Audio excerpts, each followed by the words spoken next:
Anganwadi workers సమస్యలను పరిష్కరించాలని ప్రభుత్వాన్ని కోరుతూ నిర్విరామంగా నిరాటంకంగా గత 4 రోజుల నుంచి ఈ ర్యాలీని అయితే చేపట్టడం జరుగుతూ ఉంది. అయితే ఇందులో భాగంగా ఇవాళ 5వ రోజున నల్ల రిబ్బన్లు కట్టుకొని వాళ్ళైతే ఈ నిరసన తెలుపుతూ ఉన్నారు. ఇంతకీ వారి సమస్యలు ఏంటో వాళ్ళని అడిగి తెలుసుకునే ప్రయత్నం అయితే చేద్దాం. రాష్ట్ర వ్యాప్తంగా అంగన్వాడీ కార్యకర్తలు చేస్తున్నటువంటి సమ్మెకి ఐద్వా రాష్ట్ర కమిటీ సంపూర్ణమైనటువంటి మద్దతు ప్రకటిస్తూ ఉంది. నిన్న జరిగినటువంటి చర్చల్లో మంత్రి మేము జీతాలు ఇవ్వలేమని చెప్పడం చాలా సిగ్గుచేటైనటువంటి విషయం. అంతేకాదు అంగన్వాడీ కేంద్రాలని సచివాలయం ఉద్యోగులు వెళ్ళి వాలంటీర్లు వీటిని నిర్వహించండి. పాఠశాలల్లో ఈరోజు ప్రాథమిక పాఠశాలలో 1-2 ఉపాధ్యాయులతో ఉన్నటువంటి 5 క్లాసులతో అవస్థపడుతూ ఉంటే 5 సంవత్సరాల కంటే కింద ఉన్నటువంటి పసిబిడ్డల్ని టీచర్లు హ్యాండిల్ చేస్తారా? ఏమైనా ఈ ప్రభుత్వానికి బుద్ధి జ్ఞానం ఏమైనా ఉందా అని మేము అడుగుతున్నాం.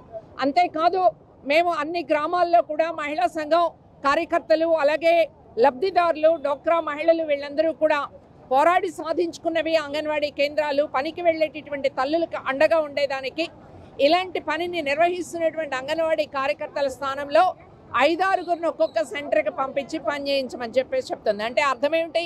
5-6 చేసే పని అంగన్వాడీ కార్యకర్త ఆయమ్మ చేస్తుంది అనేది. ఇప్పటికైనా ప్రభుత్వం ఈ విచ్ఛిన్న చర్యలు ఆపేసే తక్షణం వాళ్ళని చర్చలకు పిలిచి జీతం పెంచాలా, అలాగే సుప్రీంకోర్టు ఆదేశాలని అమలు చేయాల్సిన అవసరం ఉంది. వాళ్ళకు విడుదల చేయాల్సిన టీఏలు ఇతరత్ర అన్ని ఎప్పటికప్పుడు ఏ నెలకు నెల అందించేటటువంటి ఏర్పాటు చేయాలా, నాణ్యమైన సరుకులు ఇవ్వాలని చెప్పేసి మేము డిమాండ్ చేస్తున్నాం. వాళ్ళ ఆందోళన విజయవంతమయ్యే వరకు ఆంధ్ర రాష్ట్రంలో యావత్ మహిళా లోకం వాళ్ళకు అండగా నిలబడుతుందని చెప్పేసి తెలియజేస్తున్నాం. గత 5 రోజుల నుంచి అంగన్వాడీలు సమ్మెబాట పట్టారు. కానీ నిన్న 4 మంత్రులు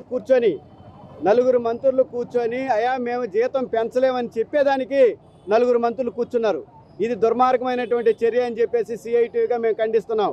అదేవిధంగా వాళ్ళ సమస్యలు పరిష్కరించాల్సినటువంటి ప్రభుత్వం ఈరోజు ఏదైతే గవర్నమెంట్ స్కూల్స్లో ఉన్నాయో ఆ స్కూల్స్లో అంగన్వాడీ సెంటర్లకు వెళ్ళి గవర్నమెంట్ చేతనే తాళాలు పగలగొట్టించేటటువంటి ఒక సందేశం రాష్ట్ర ప్రభుత్వం ఇచ్చింది. మేము జగన్మోహన్ రెడ్డిని ఒకటే అడుగుతున్నాం, ఈ రాష్ట్ర ప్రజలకు నువ్వు తాళాలు పగలగొడితే ఏం సందేశం ఇవ్వబోతున్నావు అని చెప్పేసి మేము అడుగుతున్నాం.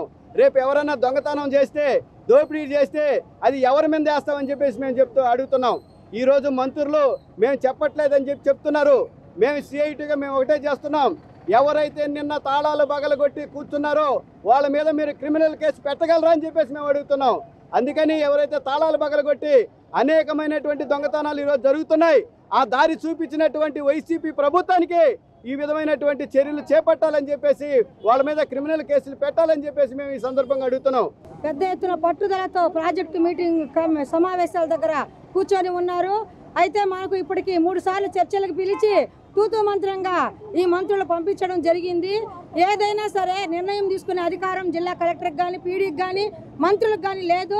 నేరుగా మా యూనియన్తో ముఖ్యమంత్రి గారు చర్చలు జరిపి ఖచ్చితంగా మాకు ఎంతో కొంత జీతం పెంచితేనే ఈ సమ్మెను మేము విరమిస్తాము. అట్లా కాదని తలుపులు భాగాలు కొట్టేటటువంటి అధికారుల మీద నిన్న చెప్పినటువంటి బొత్స సత్యనారాయణ గారు కేసులు పెట్టాలి. మేము తలుపులు పగలు కొట్టమని చెప్పలేదు అని అంటే మరి వీళ్ళు ఎందుకు ఇంత ఓవర్ యాక్షన్ చేస్తున్నారని కూడా మేము చెప్తున్నాము. నిన్న మొన్న వచ్చినటువంటి సచివాలయం వాళ్ళందరినీ కూడా ఏజెంట్లుగా మార్చుకొని అంగన్వాడీల మీద ఉద్దేశపూర్వకంగా రెచ్చగొడుతూ ఉన్నారు.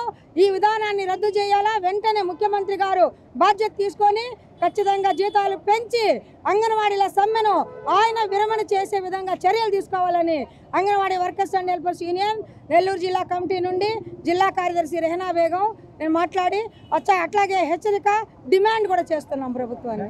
చూశారు కదా, గత కొన్ని రోజులుగా ఈ ర్యాలీ ఏదైతే చేపడుతూ నిర్వహిస్తూ ఉన్నారో అయితే వర్షాన్ని సైతం లెక్క చేయకుండా ఈ విధంగా చేయడానికి ప్రత్యేకమైనటువంటి కారణం ఏదైనా ఉంది అంటే వాళ్ళ జీతభత్యాలు ఏవైతే ఉన్నాయో అవి పెంపొందించాలని, అలాగే ఇతర సమస్యలు ఏవైతే ఉన్నాయో అవన్నీ కూడా నెరవేర్చాలని వాళ్ళు కోరుకుంటున్నారు. చూశారు కదా, ఇది వాళ్ళ ప్రత్యేక కార్యక్రమం. మళ్ళీ మరిన్ని విశేషాలతో మరో ప్రత్యేకమైన కార్యక్రమంలో కలుసుకుందాం. అంతవరకు సెలవు. కెమెరామెన్ రియాజ్తో దినేష్.